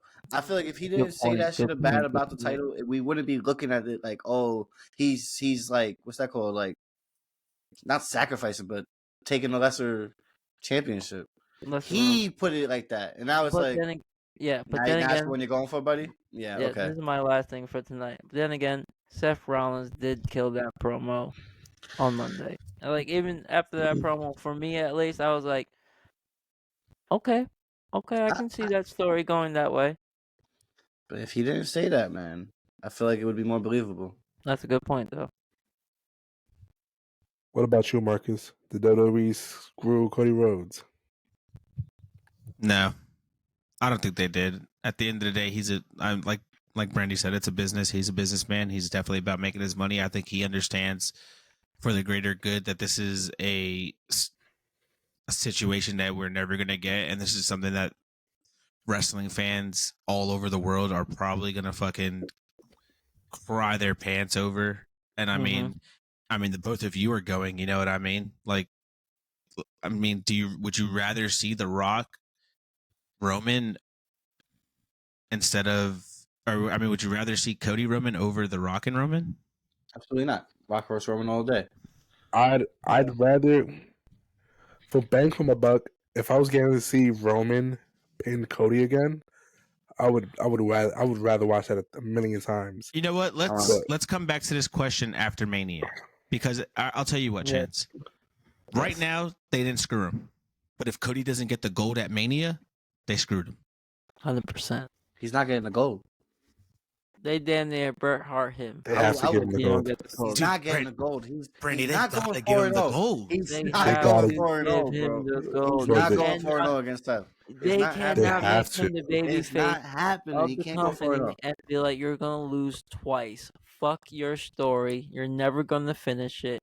For any title, you're never. That's crazy, dude. That's crazy. He won back-to-back Royal Rumbles, and then you're gonna go back and tell him, "Hey, now you're gonna go back-to-back and lose main event WrestleManias." That's a slap in the face, bro. That's crazy. That's a slap in the face. That's like when your boss. That's like when your boss comes up to you and says, "Hey, I need you to train this guy and tell him everything you need him to know because he's gonna be your next supervisor." You'd be like, "Nah, fuck that, yo." If that's the case, I'm gonna call him the Pink Ranger. Okay, not only the pink, I'm gonna call him the Yellow Ranger at that point. Okay. I don't know. What's the least favorite color? I don't know. We'll get back to this. We'll get back to that conversation. Let's get up out of here. Zombie King, any matches this upcoming weekend? No matches. I was scheduled for a match tomorrow, but the smart way, I'm gonna rehab my back for a couple more weeks and make sure that's 100%. You don't want to play with a back injury, so. Nice. Love to see it. Yeah, man. Love to hear it, actually. You can always follow me YouTube, ZombieKing91, Instagram, Zombie King, X, Zombie King _ Zombie King all around.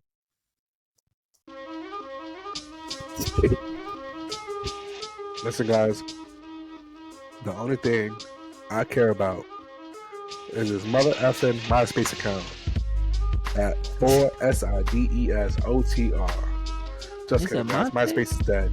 Follow us on Twitter, also known as X.